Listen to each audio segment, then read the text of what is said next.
The Bag of Dreams by Paul Jolley. Chapter 13. The Mountain and the Flame. April slipped into the city like a soft sigh, the air tinged with the smoky sweetness of Qingming, the tomb-sweeping day.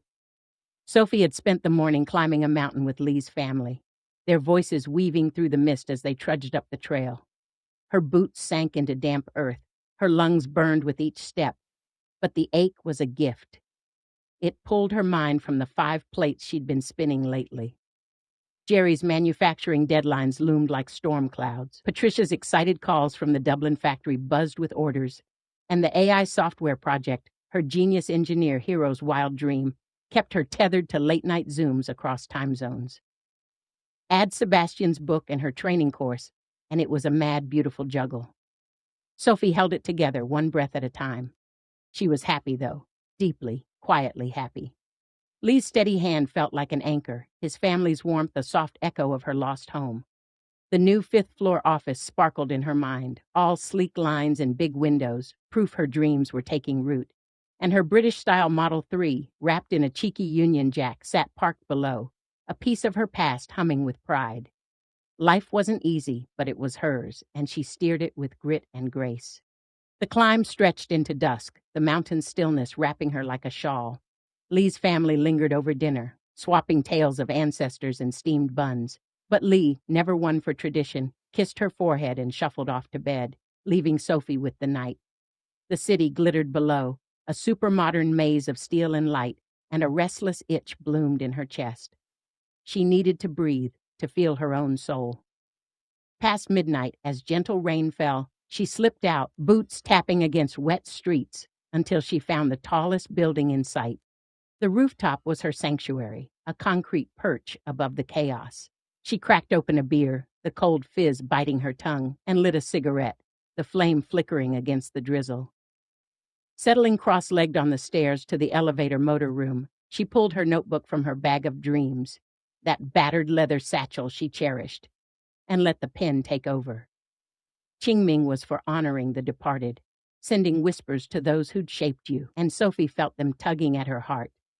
She took a drag, smoke curling like a prayer, and wrote. First to her mother, Betty. Letter from Sophie to Betty. Dear Mum, I'm up here on a rooftop in China past midnight with a beer and a cig, watching the rain smear the lights. It's tomb sweeping day, and I climbed a mountain with Li's family. Me, your awkward little girl, scrambling up rocks like a warrior. You'd have loved it, the mist, the quiet, the sacred hush. I miss you so much. I miss your hugs, your tea, your cheese on toast, the way you'd chatter about nothing even when I acted too grown up. Remember when I was 12, that summer I crashed my bike and you sang that silly 2 Little Boys song while bandaging me up? I can still hear you. Things are good, though. I've got a big office, a car you'd giggle at, wrapped like the British flag. And Li, who's kind even if he's snoring while I'm soul-searching. I wish you could see me, Mum. You always said I'd find my path, and I'm trying to light it up like you did. See you later. I'll have a cuppa and toast tomorrow, just for you. Love, Sophie. She tore the page free, fingers shaky as she held it to the cigarette's glowing tip. The paper flared, curling into ash, and she flicked it into the wind, embers spiraling upward. See you later, Mum, she murmured, voice catching in the rain. Cup of tea and a piece of toast. A tear slipped free, but she smiled through it, warm and tender. Then her mind turned to William, her father, the narcissist who'd loomed over her childhood like a thunderhead. She sipped her beer, the bitterness mirroring her thoughts, and let the pen cut deeper. Letter from Sophie to William. Dear Dad, here I am, perched on a rooftop in the rain, smoking and drinking like the rebel you'd have sneered at. It's Qingming, a day for the dead, and I figure it's time to send you a note. You were a hard man, granite through and through. I spent years chasing your nod, nights at the table showing you sketches, prizes, and you just grunt past the salt. I was 15 when I saw it. You didn't want a daughter, you wanted a shadow to reflect your glory. But I'm thankful now. Those cold lessons forged me. I'm juggling plates, manufacturing Dublin deals, AI madness, and I'm not cracking. You'd hate this freedom, this life I've carved without your rules. Thanks for the tough skin, old man. It's why I'm standing. See you later. Sophie. The flame devoured the paper fast, eager to whisk her words away. She tossed the ashes into the night, rain sizzling as it met the sparks. "See you later, old man," she said, voice steady now, released. "Thanks for the hard lessons." She stubbed out the cigarette, beer bottle cool in her grip, and leaned back, letting the drizzle wash her face. Things had gone quiet in the community lately, a stillness Sophie hadn't expected. Khan had dropped his court case against Georgina, defamation of character that had blazed through Zhongshan like wildfire.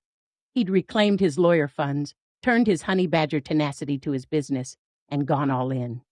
Sophie hadn't seen him much, her own plates keeping her spinning, but she'd be there if he called. She owed him that. Her consulting fee had stopped, and his book sat launched, waiting for a Kickstarter spark, marketing cash, and a publisher to climb the charts. She'd loved working with him, his fierce spirit a mirror to hers. Khan didn't flinch, not even against the biggest narcissist. Word trickled in from Jerry, too. Georgina was in deep. Export troubles had hit hard, forcing her to cut all her international staff. Sophie didn't pry. She just smiled at the universe, at Lady Karma's slow dance. Georgina's reign had cracks, and the justice felt right.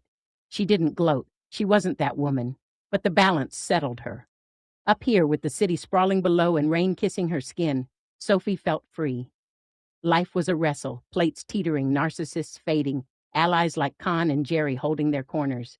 But letting go was how you grew, how her soul's vines twisted into something strong.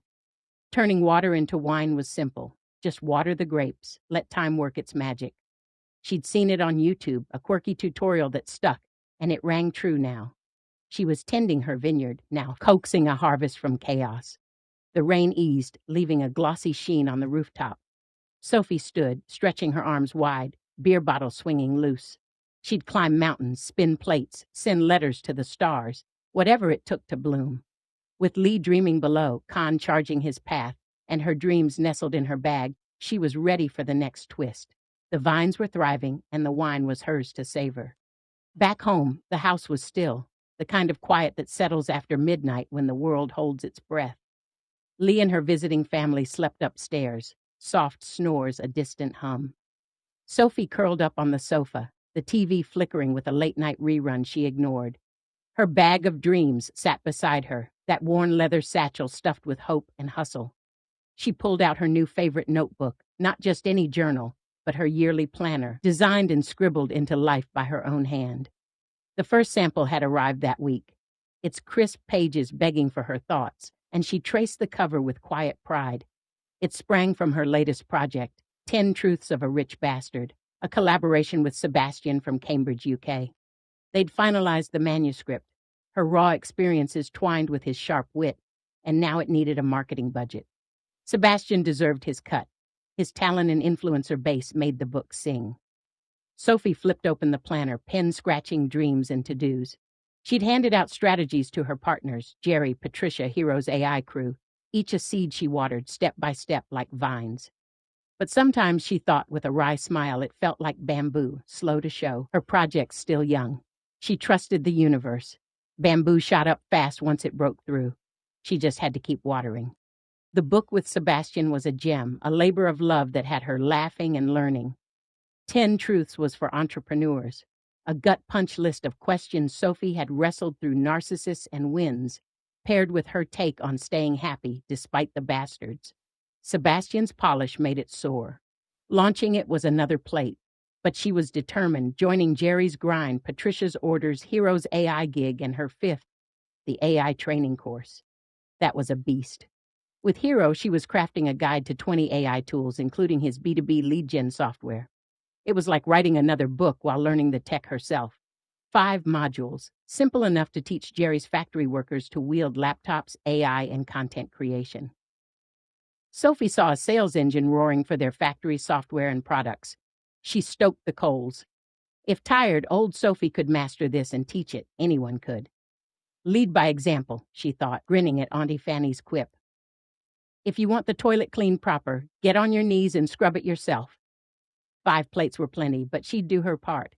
The TV droned, a soft glow in the dark, and her mind wandered. Life was steadier now.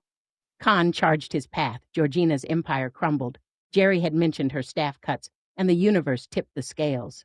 Sophie didn't dwell, just watered her bamboo, trusting growth. Her eyes grew heavy, the sofa's warmth pulling her under.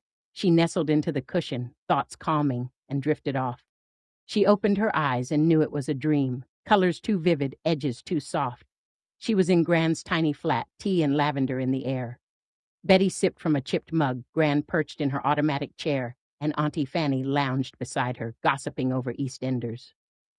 Margaret, the Meals on Wheels lady, shuffled in with trays, and the room buzzed with cozy peace. Sophie felt 13, small and safe, legs dangling off the sofa. Gran turned, eyes sharp despite the years.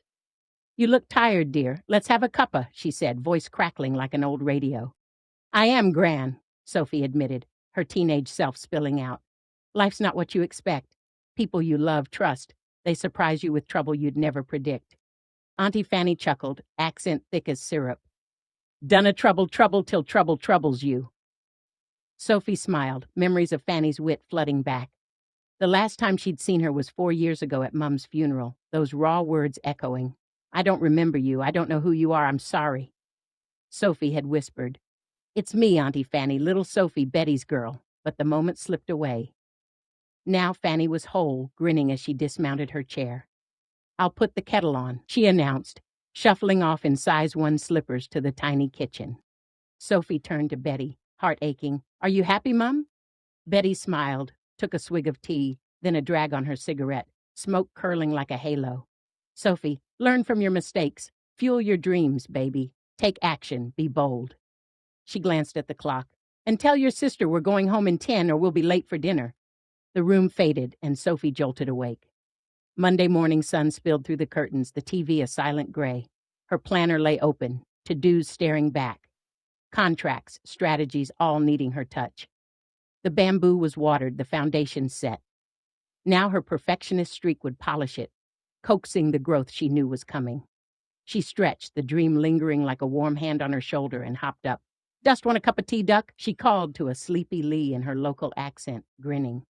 "Come on, lazy bones, lots to do this week. Let's have breakfast and see what mischief we can stir."